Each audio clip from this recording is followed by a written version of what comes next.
You already know what it is. It's your boy Maki back with another fucking video.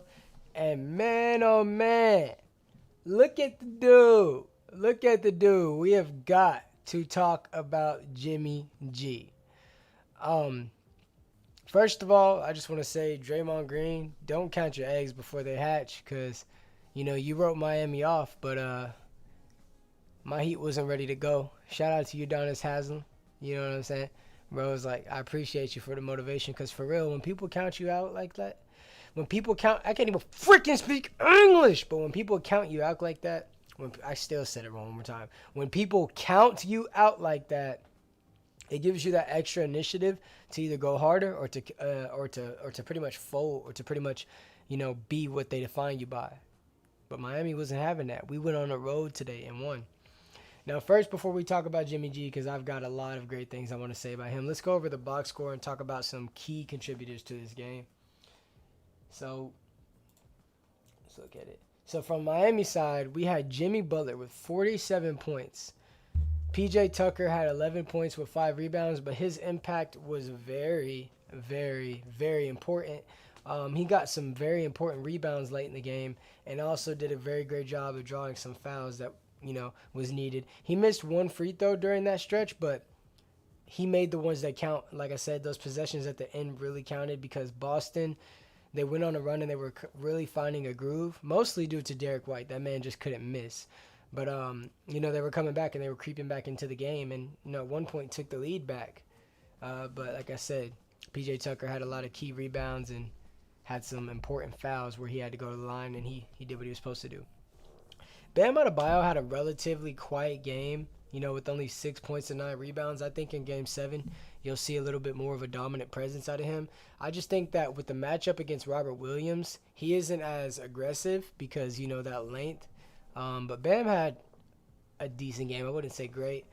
Kyle Lowry had an amazing game, but he really suffered from foul trouble, ended up fouling out at the end of the game. But, he really threaded the needle with this offense while he was in. And made some incredible threes, man. He made some deep threes. Max Strus finally comes out of his shooting slump that he has been going through for some time. And when I tell you, he came out, he was drilling threes, man. I remember there was a 1 3-pointer with barely any time on the shot clock, and this man just flings it up. And that's the first shot that he broke out of his slump from, and it was an insane, wild one. And he was so elated by it, you just see a smile on his face. So it was good to see him. Victor Oladipo didn't really have the greatest game, but he came in and he played great defense. You'll always get that out of the man. He had some key plays, and he also had a few steals. And the rest of them, they really ain't even do shit. Duncan Robinson didn't play, so it really wasn't a game for them. Now let's go to the Celtics side. Jason Tatum had 30 points, and you'll see Jaylen Brown had 20 points. But the biggest issue and the biggest takeaway that I get from this game is they were not aggressive at all in the fourth quarter. They didn't have a lot of attempts. It's kind of like they settled and caved in. But 30 points and 20, you're going to need at least 27 points out of Jaylen Brown. Al Horford, he's been an amazing player this postseason, but he just couldn't hit his shots today at all. Robert Williams had some crazy blocks and, some crazy dunks. He caught a crazy alley-oop from Jaylen Brown during the game. It was a momentum changer, but they just couldn't, keep that. Marcus Smart, yeah, he was getting a little too physical on defense and, like I said, got himself in foul trouble. But he made some crazy shots. He made some crazy threes as well. Derek White, he had a career game, at least with the Celtics, his highest scoring game, 22 points. And, man, he just couldn't miss. He was pissing me off. I was jumping up and down on my couch, mad as hell, because he just kept hitting threes. It got to the point to where when he shot, I closed my eyes because if he made the shot, I was about to rage, bro. I beat the shit. I Mike Tyson the fuck out of my couch every time he made a fucking three-pointer. But, yeah, that's the box score. We're not going to go over percentages and shit like that because I'll leave that for Stephen A. and the rest of them. But what I will tell you is Jimmy Buckets. Let's go back to my mans. I see Dwayne Wade in his gameplay on levels that I've never noticed before. And when I talk about my top 10, I never had Jimmy Butler there, mainly because I've always seen him as someone that can score, but isn't a great scorer, isn't a three-point lights-out shooter, isn't this, and this, and that. And he's been proving me wrong, and I've been choosing to be like, but I got to see if he can do this, but I got to see if he can do that. It's over. I don't even care. I mean, it's gonna be very bad if he comes up short in Game 7 and doesn't perform this way and all that. But he's a superstar. He can be a superstar on a team and lead you to a championship. This man is the definition of insanity. His mid-range game is insane. You know, the way that he gets his positioning with his shots and, you know, that turnaround jumper, that straight-up jump shot. He is insane, and when he really has it in his mind that he wants to take over, you're not denying Jimmy Butler, but he has IQ. He can pass that rock. He can shoot from deep. The man's can do everything. He can finish at the rim.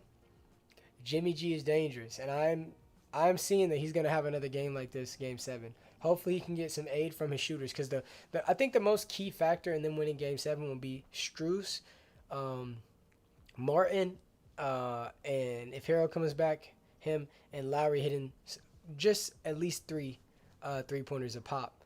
2 to 3 3-pointers a pop. We need help, guys, because you see Bam Adebayo, he's not really going to take any shots like that. He's not being aggressive against his matchup, so we need efficient shooting. And, you know, Jimmy's going to get to the bucket regardless, but we need because the more threes that they're going to make, the more that their defenders are going to play tighter on them, which is going to give Jimmy more space to do what he does. Insane game. Jimmy G, you are now in my top 10. And I see Dwayne Wade in your game in levels that I never noticed before. And it's just amazing to watch. It's amazing basketball. And I'm looking forward to Game 7. And with that being said, Boston, we got the Game 6 victory. Draymond Green, you might want to change your motherfucking plans because you might be playing that Heat Nation, baby.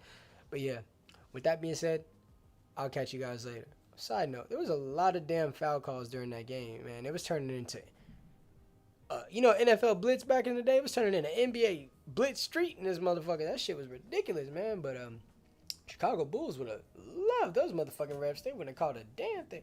I mean, they would have called every goddamn thing, bro. Dennis Rodman would have fouled out of that game, boy. They would have beat the hell out of the Pistons though, because the Pistons would have fouled out in the first quarter, man. The refs was calling everything. But yeah, there you go. There you have it. That's my analysis of Miami Heat versus Boston Game 6. I will catch you later.